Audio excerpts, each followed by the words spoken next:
Salut mes flécomas, c'est Chris Comte. Alors, vous avez déjà réfléchi à ce que vous feriez si vous vous retrouviez comme ça, là, demain, maintenant, tout de suite dans la rue? En fait, imaginez que du jour au lendemain, vous perdiez tout. Impossible, j'ai trop de talent. Eh bien, détrompe-toi, Edgar. Détrompe-toi, car en fait, ça peut arriver vraiment à n'importe qui. Licenciement, divorce, sortie de prison, dette, retraite un peu bancale, alcoolisme, maladie, bref, personne n'est à l'abri, quel que soit le milieu social. Ah bah moi, si je suis SDF, je traverse la rue, je trouve un taf et hop, problème réglé quoi. Bien sûr, Ariane, bien sûr. On te regarde si c'est si facile. Je traverse la rue, je vous en trouve, ils veulent simplement des gens qui sont prêts à travailler. Bon, en réalité, c'est un peu plus délicat. Et c'est pour ça que, eh bien, nous avons... Ah, Gustave! Non, c'est pas toi, là, aujourd'hui. Oui, monsieur Ball, vous allez devenir un sans domicile fixe.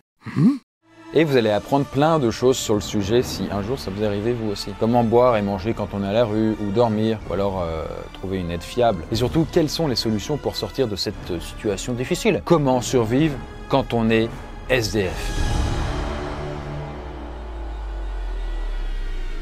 Et bien voilà, hop là, Ball vient de finir sa partie d'échecs et il a plus un sou. Il n'y a plus d'appart, ni de frigo, ni de douche, ni d'argent. En fait, il ne lui reste rien d'autre que les vêtements et le smartphone qu'il a sur lui. Et maintenant qu'il est à la rue, Ball se demande par où il doit commencer pour survivre.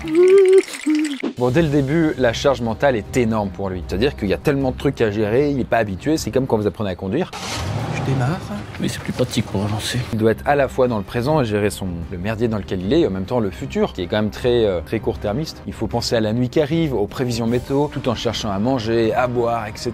Sans oublier de chercher du boulot. Oui, Edgar, oui, le travail, tout à fait. L'objectif final, c'est bien sûr de retrouver un boulot, parce que sans travail, c'est un cercle vicieux qui perdure et qui s'installe. Mais bon, pour l'instant, Ball doit assurer ses besoins vitaux, sinon il va pas aller bien loin. Et justement, il commence à avoir faim, et là, en passant devant un magasin, il se demande, est-ce qu'il vaut mieux fouiller les poubelles ou voler de la nourriture? Comme d'habitude, je vous ai posé cette question sur mon Instagram, @LChrisComte, et vous êtes une petite majorité quand même à ce qu'ils fassent les poubelles. Alors attention, c'est une pratique potentiellement dangereuse pour la santé. Parce que le moins risqué, c'est quand même de choper des aliments dans leur emballage d'origine. Allez pas choper de la bouffe qui de base finit au frigo, quoi. Que ce soit les yaourts, la viande, les surgelés, ça devient rapidement toxique et puis vous avez pas envie d'avoir une chiasse carabinée alors que vous êtes SDF. C'est pas un bon combo, tu vois. Vérifiez aussi si c'est périmé depuis longtemps. Dans tous les cas, si c'est à la poubelle, c'est souvent pour une bonne raison. Mais pas tout le temps. Après là, on parle pas forcément de ce que jettent les centres commerciaux parce que c'est illégal et en plus ces andouilles, ils balancent du liquide vaisselle, de la mort au rat ou des trucs comme ça pour que du coup les SDF ne puissent pas la récupérer cette bouffe. Donc bon, il faudra fouiller les poubelles un peu plus domestiques et compagnie. En tout cas, si vous avez un doute sur l'aliment, en le reniflant par exemple, ne le mangez pas. Sinon vous risquez de tomber malade et on en a reparlé quoi. Bah bravo Chris. Donc t'encourages les gens à voler? Alors non, on n'a pas choisi le vol, on a l'option fouiller les poubelles. Mais heureusement, il y a aussi d'autres options auxquelles on n'a pas pensé. Il y a les restaurants, les épiceries solidaires, les maraudes. C'est-à-dire quand il y a une asso qui fait une tournée pour distribuer de la bouffe quoi. Les restos, je pense aux restos du cœur aussi. Et coup de chance pour Ball, alors qu'il est en train de marcher, il passe devant un marché qui vient de se terminer. Et là, c'est bingo. C'est quand même un bon plan puisqu'on peut y trouver pas mal d'invendus qui sont plutôt en bon état et qui finissent du coup un peu par terre ou à la poubelle quoi. Bon voilà, maintenant que Ball a le ventre un peu moins vide, là il a soif. Et là c'est un peu plus simple pour gérer ça. Par exemple, en France, en tout cas dans les villes, on trouve pas mal de fontaines, avec de l'eau potable bien sûr. Vous pouvez aussi aller dans les toilettes publiques. Mais depuis 2022, les restos et les bars ont l'obligation de fournir de l'eau gratuite. Vous allez dans le bar, vous consommez rien du tout, je veux mon verre d'eau, et puis ils vous le donnent quoi. Putain merde, j'ai soif hein. En tout cas, le temps passe. Et la nuit approche de plus en plus. Voilà, désormais, Ball se demande où est-ce qu'il va pouvoir dormir. Est-ce que ce sera sous un abribus, un pont, un parking, dans une gare? Et là, l'un des premiers réflexes à avoir, c'est d'appeler le 115, le numéro d'urgence sociale en France. Et là, n'importe qui peut téléphoner 24h/24, c'est totalement gratuit. Et le 115 est là aussi pour essayer de trouver un logement pour la nuit aux personnes en galère, comme Ball. Pas de chance, aujourd'hui, il ne reste déjà plus aucune place. Ah bah super, il est vachement utile ce numéro. Non mais c'est scandaleux. Hop, calmez-vous les morveux, ils font de leur mieux. Parce qu'en France, il y a plus de 300 000 personnes qui sont sans domicile fixe. Du coup, presque un Français sur 200. Sauf qu'il y a seulement 200 000 places dans des hébergements d'urgence. Donc voilà, techniquement, une personne sur 3 finit littéralement à la rue. Et le 115 doit quand même devenir un réflexe pour Ball. En fait, il faudra qu'il appelle tous les jours, même plusieurs fois par jour, car il y a souvent des places qui se libèrent. Mais en attendant, Ball commence à chercher un coin pour passer la nuit. Et là, le mieux, c'est un endroit sec, protégé du froid et de la pluie, pour éviter de tomber malade. Et là, tout d'un coup, un vieillard un peu louche se rapproche. Il sourit à Ball et il se rend compte qu'il y a quelque chose qui est un peu louche dans son regard. Et il va l'inviter à rejoindre son campement. Là, je vous ai posé la question sur Insta, est-ce qu'il vaut mieux suivre ce SDF ou aller construire son propre abri en solo? Eh bien, pour les 2/3 d'entre vous presque, c'est mieux d'aller suivre cet inconnu. Donc bon là, Bal respecte votre décision, même s'il n'est pas hyper rassuré quoi. Là, en discutant avec lui, il apprend que ce vieux s'appelle D'Argent et il lui parle un peu de son ancienne vie. Il lui apprend rapidement que sa retraite était insuffisante et puis il a eu tout un tas d'emmerdes avec son ancienne femme. Donc tout ça fait qu'il a vite dégringolé sur l'échelle sociale et là, il termine à la rue. Mais finalement, il marche et ils arrivent sous un pont avec 2 tentes et plein d'objets de récup entassés autour.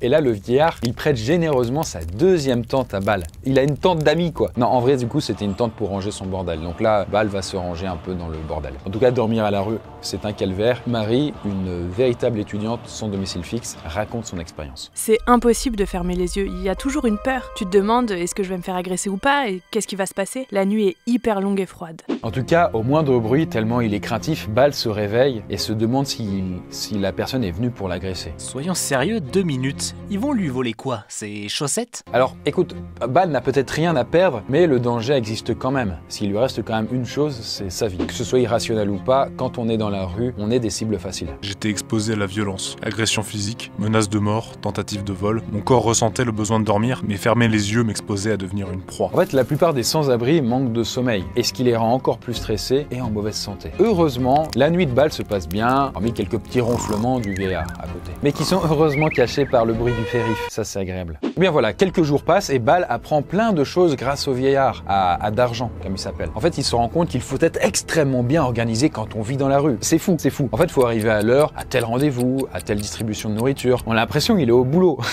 Enfin, c'est fou, quoi. Il faut être discipliné dans la rue un peu, c'est important aussi. C'est ce qui maintient beaucoup de choses là.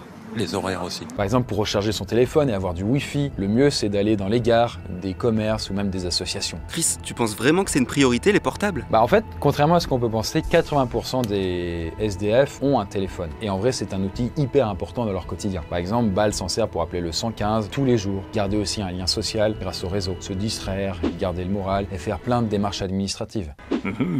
Par exemple, Bal a pris aussi contact avec Pôle emploi. Il a créé aussi une adresse administrative qui lui permet de recevoir du courrier. Il va falloir m'expliquer comment un SDF peut avoir une adresse. En fait, c'est pas si compliqué, Edgar. Il faut contacter le CCAS ou le CIAS. Ce sont 2 organismes qui proposent gratuitement ce genre de service aux sans-abri. Là, elle va l'aider à se créer un compte bancaire pour recevoir des aides. Et en attendant, il a besoin d'argent rapidement pour être plus autonome, via une technique redoutable. Attention, accrochez-vous.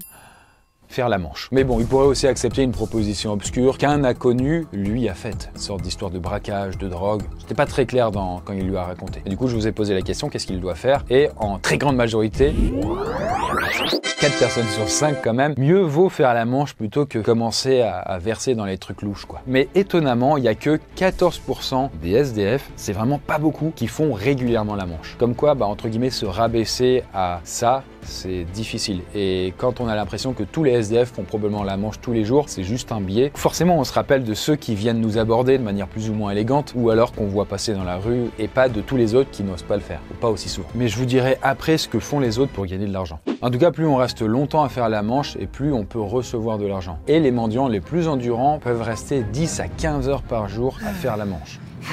En tout cas, d'après les témoignages de gens qui font la manche, les minutes semblent extrêmement longues et le temps passe très lentement. Les refus s'enchaînent, on subit l'ignorance ou le mépris. Et là, on entend un peu tout et n'importe quoi sur ce que ça rapporte de mendier. Mais en réalité, selon les études, globalement, on peut récupérer entre 10 et 30 euros en moyenne par jour. Après, c'est quand on reste passif et que du coup, on va pas forcément démarcher les gens. Il peut y avoir des techniques plus agressives, plus commerciales, où du coup, vous augmentez la quantité de thunes que vous pouvez récupérer, et beaucoup plus, mais par contre, c'est beaucoup plus fatigant aussi. Ça dépend aussi des périodes, des emplacements, voilà, machin. Petite anecdote par rapport à ça, mais du coup, j'ai eu un ami que j'avais connu quand j'habitais à Paris et qui avait été pendant un petit moment de sa vie SDF. Et il m'avait dit que c'était très difficile, surtout quand arrivait l'hiver. Mais en tout cas, en faisant la manche de manière active, il pouvait se faire entre 50 et 100 balles sur la journée, quoi. Mais après, c'était très usant, en fait, mentalement, et du coup, après, il était rincé pendant un petit moment, quoi. Et justement, en parlant du loup, arrive l'hiver.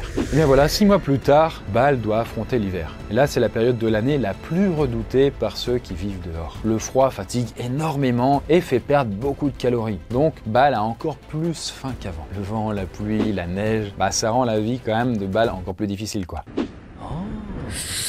Mais il existe des astuces pour se protéger du froid au mieux. Alors évidemment, il faut porter des vêtements chauds, des duvets, des couvertures. Mais en plus de ça, pour dormir ou s'asseoir par terre, Bâle peut rajouter du carton sous lui. On en trouve facilement, ça isole plutôt bien, sauf quand il prend l'eau et là c'est une catastrophe. Ensuite, il faut repérer les endroits chauds ou au minimum abrités de la pluie. Il y a certains parkings de supermarchés qui sont chauffés, ça c'est bien. Où il existe une technique appelée faire de la rame. Donc littéralement, en fait, vous parcourez le métro avec un ticket de métro, voire même vous payez pas, de toute façon, ils vont pas vous mettre une amende quoi. Faire de la rame, ça veut dire comme c'est une rame de métro, je rentre dedans, je fais de la rame, je me fais des allers-retours. Je sais pas combien il peut faire à l'intérieur du métro, peut-être, j'ai aucune idée, un peu plus de 15 degrés quand même.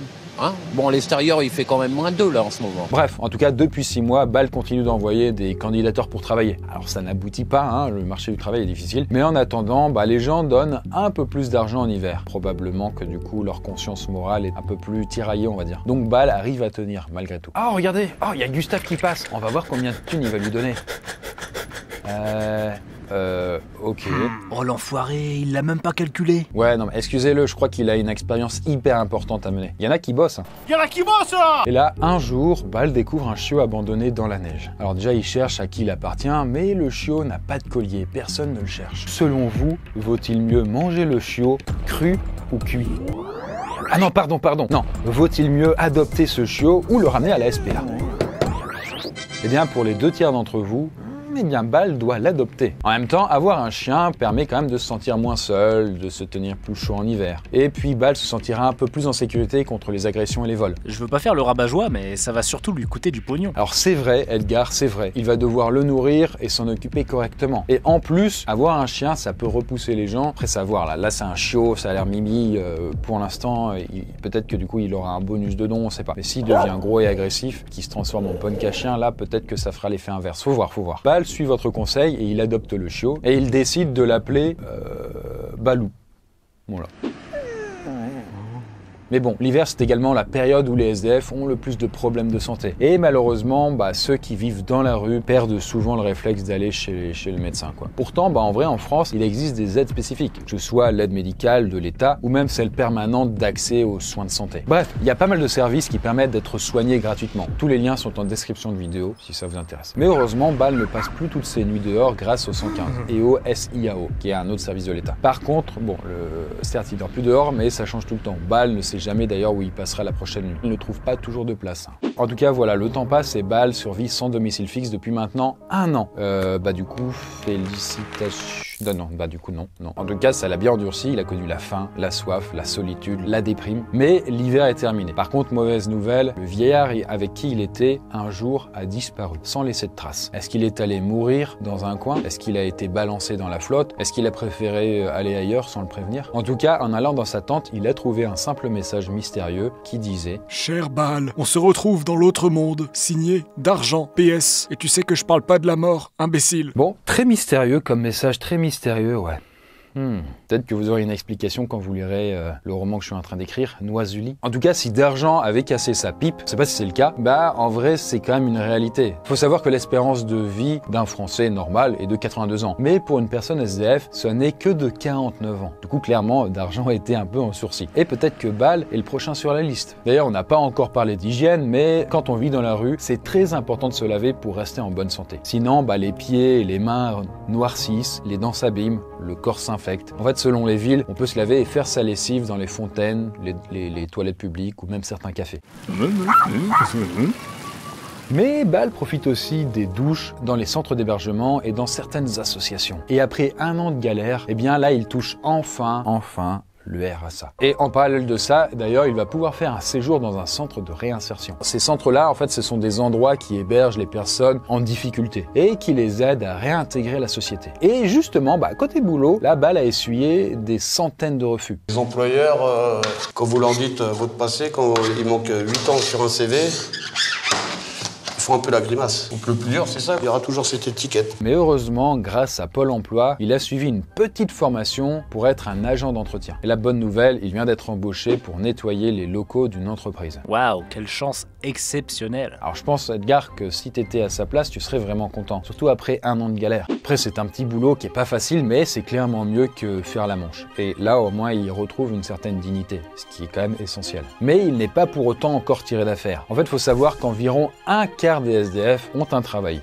quand même énorme. Alors souvent ce travail est précaire, il est peu qualifié et parfois il est même pas déclaré. Et en vrai, après avoir vécu longtemps dans la rue, il faut aussi réussir à changer ses habitudes, reprendre un rythme de travail, une vie saine, réussir à gérer son argent aussi quoi en vrai. Et ça c'est beaucoup plus facile à dire qu'à faire. Et dans cette vidéo, Bal a eu quand même un petit peu de chance quoi, faut le dire. N'oublions pas que dans la vie quotidienne des SDF, même si du coup ils ont beaucoup de temps libre entre guillemets, il y a la solitude, la fatigue, la faim, le froid, la chaleur, l'insécurité qui font que du coup c'est une charge mentale tellement élevée que c'est difficile de se concentrer sur d'autres choses qui nous paraissent basiques quand on a déjà tout ça. J'en profite pour vous annoncer que j'ai lancé une liste de mails privés qui s'appelle Morpho. Ça va me permettre d'avoir un lien plus privilégié avec vous pour vous tenir au courant de l'avancée de mon nouveau roman qui s'appelle Noisuli et qui parle des rêves. Mais dans ces mails privés, nous allons aussi parler de votre sommeil et du secret qui se cache derrière vos rêves. Si vous vous êtes intéressé par tout ça et que vous voulez avoir des infos exclusives, eh bien inscrivez-vous, c'est gratuit. Et puis il y a des événements aussi qui sont organisés de temps en temps, ainsi que la